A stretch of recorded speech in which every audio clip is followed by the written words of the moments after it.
Hi hello friends, ಎಲ್ಲರಿಗೂ ನಮಸ್ಕಾರ. ಇವತ್ತು ಬಂದು ಮೇ 3 ಶನಿವಾರ. ಸೊ ಬೆಳಗ್ಗೆ ಎದ್ದ ತಕ್ಷಣ ನಮ್ಮ ಕೆಲಸ ಏನು ಅಂತ ಅಂದರೆ ಫ್ರೆಶ್ ಅಪ್ ಆಗಿ ತಿಂಡಿ ಮಾಡ್ತಾ ಇದ್ದೀನಿ. ಇಲ್ಲಿ ಕುಷ್ಕ ಮಾಡೋಣ ಸಿಂಪಲ್ಲಾಗಿ ಅಂದ್ಬಿಟ್ಟು ರೆಡಿ ಮಾಡಿ, ಅದ್ರ ಜೊತೆ ಬೋಂಡ ಮಾಡೋಣ ಅಂತ ಅಂದ್ಬಿಟ್ಟು ರೆಡಿ ಮಾಡಿ. ಸೊ ಎಲ್ಲ ಕೆಲಸ ಮುಗಿಸ್ಬೇಕಲ್ವಾ, ಯಾಕಂದರೆ ಶನಿವಾರದೊತ್ತು ಆಲ್ಮೋಸ್ಟ್ ಬೇರೆ ದಿನ ಹಾಗೆ ತಿಂದರೂ ಶನಿವಾರ ಹಾಗೆ ತಿನ್ನೋಕ್ಕಾಗಲ್ಲ. ಫ್ರೆಶ್ ಅಪ್ ಆಗಿ ತಿಂಡಿ ತಿನ್ನಲೇಬೇಕು. ಆದ್ದರಿಂದ ಎಲ್ಲ ಕ್ಲೀನ್ ಮಾಡ್ಕೊಂಡು ತಿನ್ನೋಣ ಅಂತ ಅಂದ್ಬಿಟ್ಟು ಸ್ವಲ್ಪ ಲೇಟಾಗಿತ್ತು. ಹಾಗೆ ಎಲ್ಲ ಕೆಲಸ ಮುಗಿಸಿ ಫ್ರೆಶ್ ಅಪ್ ಆಗಿ ಪಲಾವು ಹಾಗೆ ಬೋಂಡ ಹಾಕಿ ಕೂತು ತಿಂದ್ವಿ. ಅದಾದಮೇಲೆ ಸ್ವಲ್ಪ ರೆಸ್ಟ್ ಮಾಡಿ ನಾವು ಹೊರಟ್ವಿ. ಸೊ ಅಜ್ಜಿ ನೋಡೋಣ ಅಂತ. ಇವರು ಉಲ್ಲಂದು ಸ್ವೆಟ್ರು, ಟೋಪಿ ಎಲ್ಲ ವೆರೈಟಿ ಹಾಕ್ತಾರೆ. ನೋಡಿ, ನಮ್ಮ ಕಾಲದಲ್ಲೆಲ್ಲ ಹೇಗೆ ಅಂದರೆ ನಾವುಗಳು ಏನು ಮಾಡೋಕ್ಕೂ ಸೋಂಬೇರಿ. ಬಟ್ ಆಗಿನ ಕಾಲದವರು ಈಗಲೂ ಏನಾದರೂ ಒಂದು ಮಾಡ್ತಾನೆ ಇರ್ತಾರೆ. ಸೊ ಅಲ್ಲಿ ಸೇಬು ಪೇಡ ಎಲ್ಲ ಕೊಟ್ಟಿದ್ರು, ತಿನ್ಕೊಂಡು ಅಲ್ಲಿಂದ ಬಂದು ತಿರ್ಗಾ ಆ ಕೆಲಸ ಈ ಕೆಲಸ ಅಂತ ನಿಂತ್ಕೊಂಡ್ವಿ.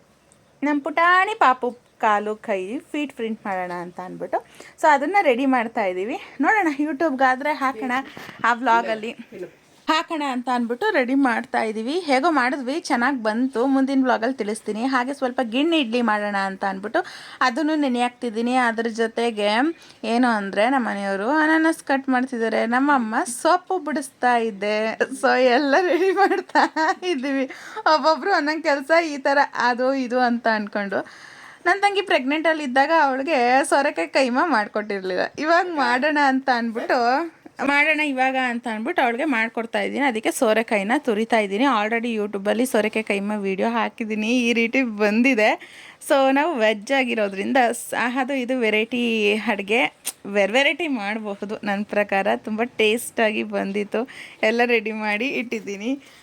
ಹಾಗೆ ಅದ್ರ ಜೊತೆಗೆ ಬಂದು ಗಣಕೆ ಸೊಪ್ಪಿನ ಪಲ್ಯ ತುಂಬ ಚೆನ್ನಾಗಿರುತ್ತೆ. ಕೆಮ್ಮು ನೆಗಡಿಗೆಲ್ಲ ಅನ್ನದ ಜೊತೆ ಕಲ್ಸ್ಕೊಂಡು ತಿನ್ಬೋದು. ಗಿಣ್ಣು ಇಡ್ಲಿ ನೋಡಿ ಎಷ್ಟು ಸಾಫ್ಟ್ ಆಗಿದೆ. ಇದು ನೀಟಾಗಿ ಮಡಿಸ್ಬಿಟ್ಟು ಹಿಂಗೆ ತೆಗೆದ್ರೂ ಹಿಂಡಿದ್ರೂ ಅದೇ ಫ್ಲಫಿ ರೀತಿಯಾಗಿ ಓಪನ್ ಆಗುತ್ತೆ. ನೋಡಿ ಎಷ್ಟು ಚೆನ್ನಾಗಿ ಓಪನ್ ಆಗ್ತಿದೆ. ಆವಾಗ ಇದು ಪರ್ಫೆಕ್ಟಾಗಿ ಆಗಿದೆ ಅಂತ ಅರ್ಥ. ನೋಡಿ ಎಷ್ಟು ಚೆನ್ನಾಗಿ ಕೇಕ್ ಥರ ಬಂದಿದೆ, ಅಂದರೆ ಬೆಂದಿಲ್ವ ಅಂತ.